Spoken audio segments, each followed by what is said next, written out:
창세기 4장 4페이지 1절부터 7절 말씀 제가 한번 읽겠습니다.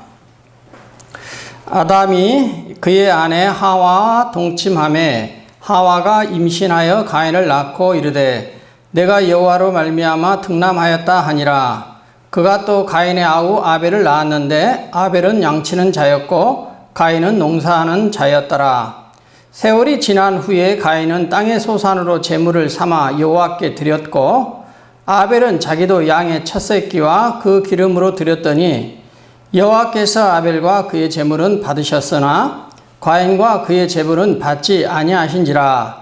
가인이 몹시 분하여 안색이 변하니 여호와께서 가인에게 이르시되 내가 분하여 함은 어찌 됨이냐?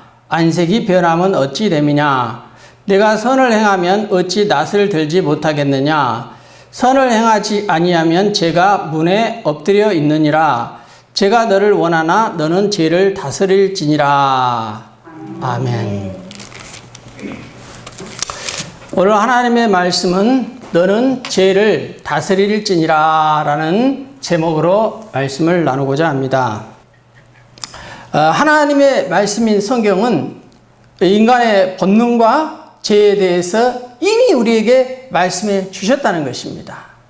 아담이 타락함으로 말미암아 믿음의 성도들이라 할지라도 예수님의 말씀을 따라가는 삶을 살아가는 것이지 우리들 역시 근본적으로 죄와 또 우리들의 그 제약된 본성들을 가지고 있다는 것입니다. 그 제약된 그 인간의 본성을 가지고 있는 욕구로 인하여서 생긴 최초의 인간 상호 간의 범죄함이 오늘 본문의 말씀인 것입니다. 사랑하는 성도 여러분, 가인은 믿음의 후손인 아담의 자손이었습니다. 그런데도 불구하고 어찌 가인이 자기의 친동생인 아벨을 죽일 수 있다는 것입니까? 근데 결국은 오늘 본문의 말씀 8절에 보니까 가인은 동생 아벨을 죽였다는 것입니다. 우리는 이러한 오늘 본문의 말씀을 통해서 인간이 어디까지 악해질 수 있는가를 놀라워하게 된다는 것입니다. 그 범죄 심리학자들의 견해를 보면은 사람들은 누구나를 막론하고 그가 처한 상황에 따라서 사람을 죽이고자 하는 살인자의 심리가 존재함을 강조하고 있습니다. 이 말은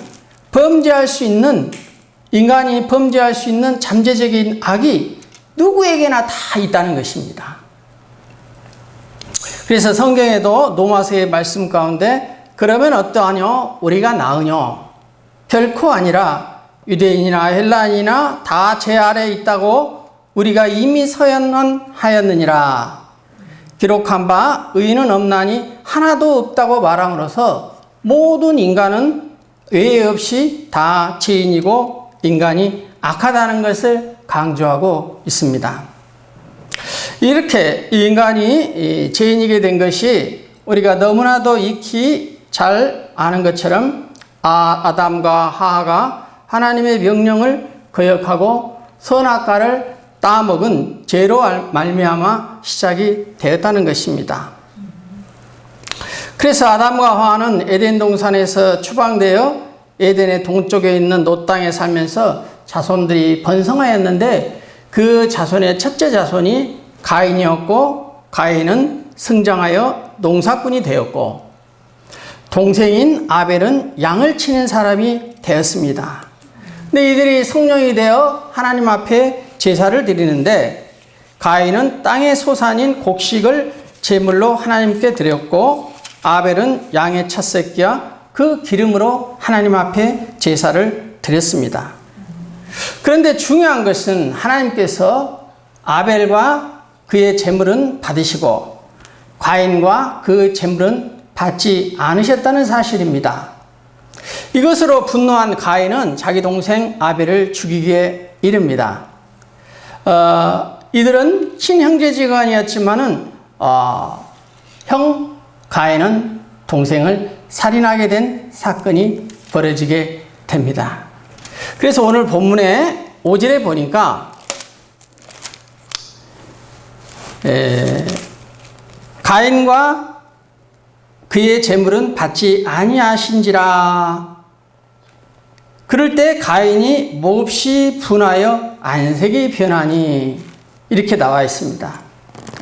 가인은 하나님께서 동생의 제사는 받으시고 자신의 제사는 받지 않은 것에 대해서 분노하였던 것 같아요.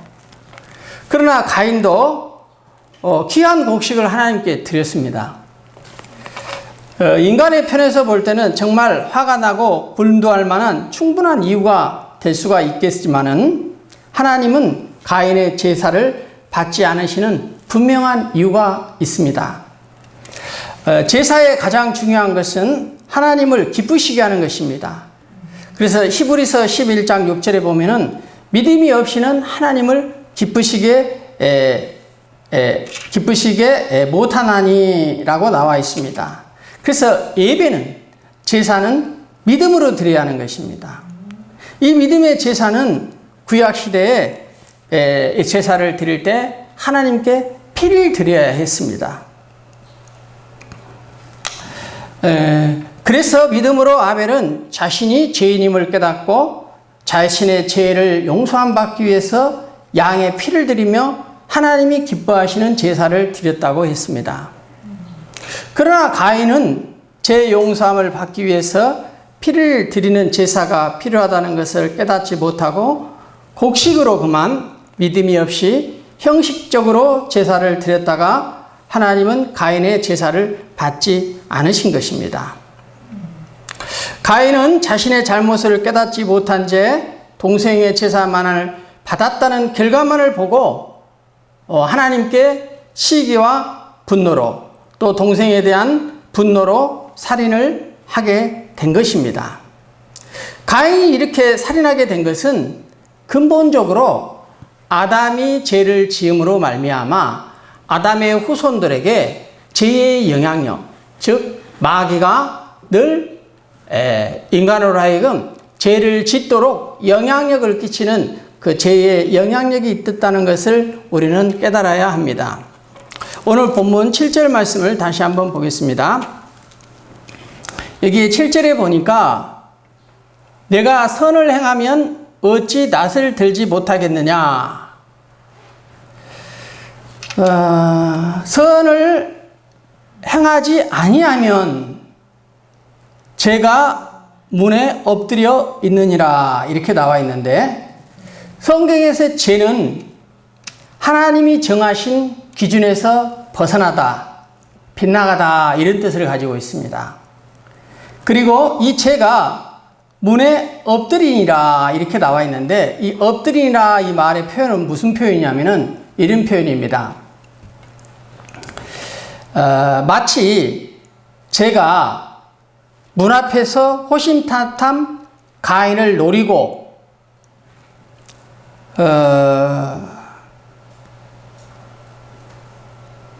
어떤 그 뱀이 웅크리고 있듯이, 그 히브리어 원어의 뜻을 보면은 뱀이 먹이를 낚아채기 위해서 가만히 웅크리고 있다, 이런 뜻을 가지고 있습니다.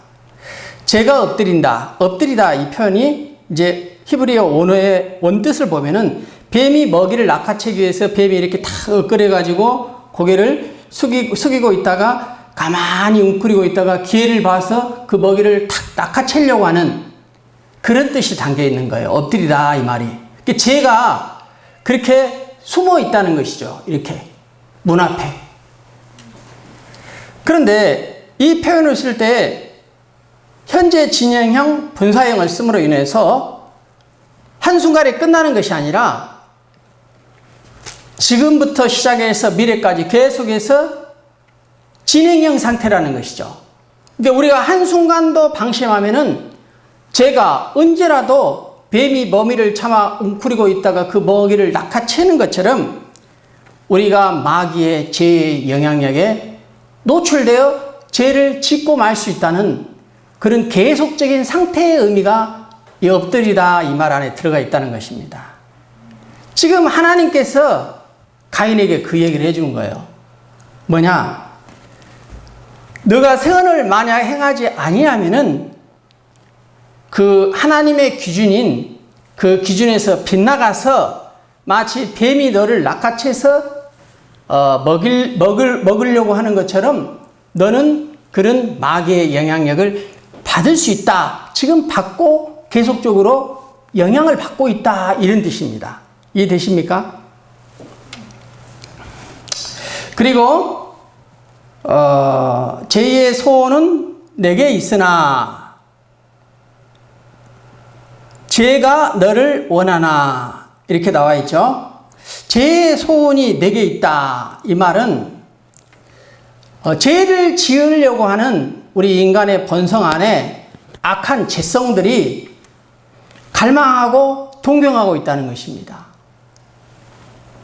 그래서 우리 안에 죄를 짓고자 하는 속성, 갈망, 본성들이 가인을 감싸고 있다. 이런 표현은 사단이 가인을 마음을 죄를 짓게 만들려고 지배하고 있다. 지배하고자 한다. 이런 말입니다.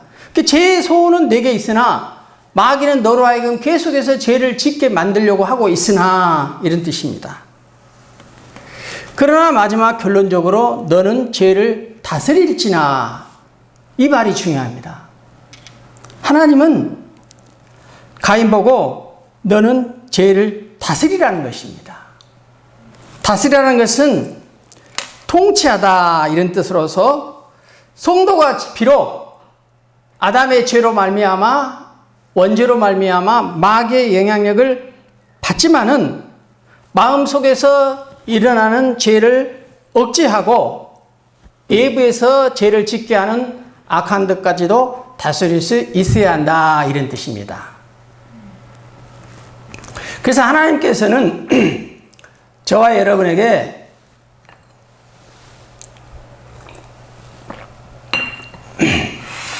자유의지를 주셨습니다.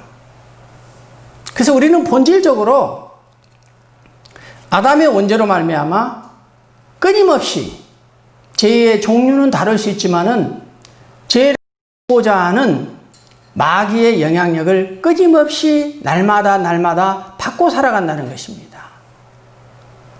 그러나 하나님께서 저와 여러분에게 허락하신 인간의 의지로 죄를 짓지 않도록 노력해야 한다, 다스리고 통치해야 한다 이런 뜻을 가지고 있다는 것입니다.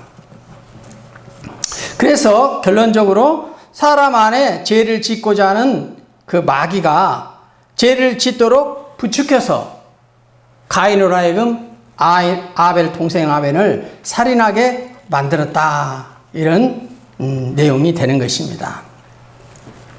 저와 여러분이 살면서 매일매일 우리는 화를 내고 싸우고 죄를 지을 수 있는 가능성이 누구나 다 가지고 있다는 것입니다. 싸우는 것뿐만 아니라 거짓말하고 시기하고 분쟁하고 분노하고 이런 속성들이 누구나 가지고 있다는 거예요. 그러나 그럴 때 내 마음 안에 마귀가 나로 하여금 죄를 짓게 하는구나, 영향력을 끼치는구나 하고 우리는 말씀을 생각해야 합니다. 죄가 너를 원하나, 죄가 우리를 원하나, 우리는 죄를 다스리라는 것입니다. 그러면서 구약에서는 반드시 짐승의 피가 대가로 제사의 제물로 올려져야만이 인간의 죄가 하나님 앞에 용서함 받을 수 있었습니다. 그러나 예수님이 오신 뒤에는 예수님이 저와 여러분의 이러한 죄를 지을 수 있는 연약한 본성들을 십자가에 못 박혀 죽어주심으로 말미암아 저와 여러분은 십자가의 이름, 십자가의 능력과 예수 그리스도의 이름의 권세로 죄를 물리칠 수 있는 권세와 아들의 권리를 확보한 것입니다. 때문에 저와 여러분이 죄의 영향력을 받을 때에는 예수 그리스도의 이름으로 하나님께서 예수님을 통하여서 주신 말씀을 통하여 물리치고 선포하고 우리 의지로 이겨내야 하는 것입니다. 그럼에도 불구하고 저와 여러분이 죄를 짓게 될 때는 예수님의 보혈의 능력의 피에 의지하는 것입니다. 그 깨끗한 보혈의 피로 씻어내야 하는 것입니다. 그런데 이제 저와 여러분이 하나 간과할 수 있는 것이 무엇이냐? 우리가 하나님께서 저와 여러분에게 하라는 명령이나 율법에 대해서 너무 쉽게 생각한다는 것입니다. 성경에서 하라는 성도의 또 하나님의 자녀에게 마땅히 요구하는 것들을 해야 할 것들에 대해서 하지 않았을 때도 하나님께서 만약 천국에서 심판하신다면은 정말 천국은 좁은 문인 것입니다. 그냥 단순히 예수 믿는다고 해서 그 믿음 하나로 그냥 천국을 간다고 얘기하기는 너무나 어려울 만큼 구원으로 믿음 받았다면은 믿음으로 말미암아 구원을 받았다면은 그 믿음에 행하는 마땅한 삶도 살아야 한다는 것입니다. 아멘. 창세기 1장 28절에 보면은 하나님이 아담과 하와에게 복을 주시되 생육하고 번성하고 땅에 충만하라, 땅을 정복하라 이렇게 나와요. 그래서 2장 15절에 하나님은 아담을 에덴 동산으로 이끌어 에덴 동산을 경작하게 하셨습니다. 그리고 민수기 32장 29절에 봐도 모세는 갓자손과 르우벤 자손에게 요단 동편을 점령하여 그 땅이 너희들 앞에 항복하게 이르면 요단 동편 길르앗 땅을 너희에게 줄 것이라고 약속을 하십니다. 이것은 모세가 갓자손 르우벤 자손에게 요단 동편을 점령하라는 것입니다. 하나님이 약속하셨기 때문에 통치하고 다스리고 정령하고 경작할 것은 저와 여러분의 몫이 되는 것입니다. 그들의 몫이었어요. 미가서 7장 19절에도 보면은 미가 선지자는 다시 이스라엘을 불쌍히 여기셔서 우리의 죄악을 발로 밟으시고 모든 죄를 깊은 바다에 던지리라. 우리의 죄악을 발로 밟으라는 것입니다. 여기서 정복이나 경작이나 항복이나 밟으시다 이런 의미는 오너로는 카밭이라는 뜻을 가지고 있는데 이 카밭이라는 언어의 뜻의 의미가 오늘 본문에 나와 있는 죄를 다스리라 이런 의미가 있어요. 저와 여러분은 이 죄를 다스리라 하는 것은 하나님께서 창세기에 약속하신 너희는 생육하고 번성하고 땅에 충만하라, 땅을 정복하라고 했습니다. 저와 여러분은 이 땅에서 정복해야 하는 것이지 마귀의 영향을 받아 밟혀 죄를 짓고 무너지고 죄인으로서 지옥 가는 그런 영혼들이 아니다는 것입니다. 그래서 우리는 죄를 짓게 하는 마귀를 정복하고 다스려야 한다는 것입니다. 그것이 하나님의 뜻이고 우리에게 그런 이길 수 있는 권세를 주신 것입니다. 누가복음 10장 18, 19절에 보면 예수님께서도 이렇게 말씀하셨어요. 사단이 하늘로부터 번개같이 떨어지는 것을 예수님도 보았다고 나오며 예수님이 뱀과 정갈을 밟으며 원수의 모든 능력을 제어할 권능을 주셨다고 나옵니다. 아멘. 예수님은 오늘도 저와 여러분에게 뱀과 정갈을 밟으며 원수의 모든 능력을 제어할 권능을 주셨다는 것입니다. 우리는 이 예수 그리스도의 이름으로 권능으로 마귀를 제압하고 진리의 말씀으로 선포할 때에 그 하나님의 말씀이 능력이 있기 때문에 그 하나님의 말씀대로 믿음으로 반응하면은 우리의 삶은 마귀를 이기며 이 땅을 정복할 수 있는 것입니다. 땅에 충만할 수 있는 것입니다. 본문 7절에 죄의 소원은 내게 있으나 너는 죄를 다스리라는 말은 이 죄를 극복하라는 것입니다. 죄를 어떻게 극복할 수 있습니까? 죄를 극복하는 방법은 죄를 짓기 전에 거듭 말씀드리지만은 하나님의 말씀을 기억하는 거예요. 그래서 성경을 안 보는 것도 심판받을 때 죄가 된다는 것입니다. 성도로서 마땅히 기도하는 기도의 자리에 안 나오는 것도, 기도하지 않는 것도 죄가 된다는 거예요. 왜? 말씀을 보고 기억하지 않으면은 무슨 수로 우리가 마귀의 영향력을 이길 수 있어요? 베드로전서는 우는 사자 마귀는 날마다 삼킬 자를 찾는다고 그랬어요. 저와 여러분이 진리의 말씀으로 하나님의 능력의 기도로 무장하지 않으면은 죄의 본성들이 있기 때문에 우리는 마귀의 영향력을 받을 수밖에 없다는 것입니다. 그래서 가인처럼 그럼에도 불구하고 우리가 죄를 지었더라도 바로 회개하는 저와 여러분이 되기를 원합니다. 이미 예수님께서는 예수 그리스도의 피를 의지하는 자에게 십자가 앞에 나아가 우리의 죄를 고백하고 회개하면은 용서의 은혜를 베풀어 주신 것입니다. 아멘. 오늘 여기에도 보니까 가인이 그런 말을 했어요. 하나님 앞에 죄를 짓고 가인이 죄책감을 받아 이제 내 죄벌이 지기가 너무 무겁다고 말했어요. 13절에 보니까 그러나 여호와께서 15절에 그에게 이르시되 그렇지 아니하다. 가인은 죽일 자를 벌을 7배나 받으리라 하시고 가인에게 표를 주사 그를 만나는 모든 사람에게 죽음을 면하게 해 주신다. 이렇게 나왔어요. 그러나 가인이 아벨을 죽인 것에 대해서는 심판을 받았던 것입니다. 사랑하는 귀한 성도 여러분, 고린도 후서 5장 17절에 보면은 그런즉 누구든지 그리스도 안에 있으면 새로운 피조물이라 이전 것은 지나갔으니 보라 새 것이 되었도다 이렇게 나왔습니다. 저와 여러분의 정체성은 바로 새로운 피조물인 것입니다. 사랑하는 성도 여러분, 날마다 삶 속에서 승리하는 삶을 사시기 위해서는 그리스도의 예수의 능력에 의존하는 것입니다. 우리 예수님께서 저와 여러분에게 남겨준 말씀이 무엇입니까? 그것은 우리가 하나님의 자녀된 신분으로서 날마다 그리스도 안에서 살아가는 것인 것입니다. 예수 그리스도를 우리의 마음 가운데 모시는 것입니다. 예수님이 행하라는 대로 우리도 따라 그렇게 살아가는 것입니다. 그 말씀을 놓치지 아니하고 살아가기 위해서 기도하는 것입니다.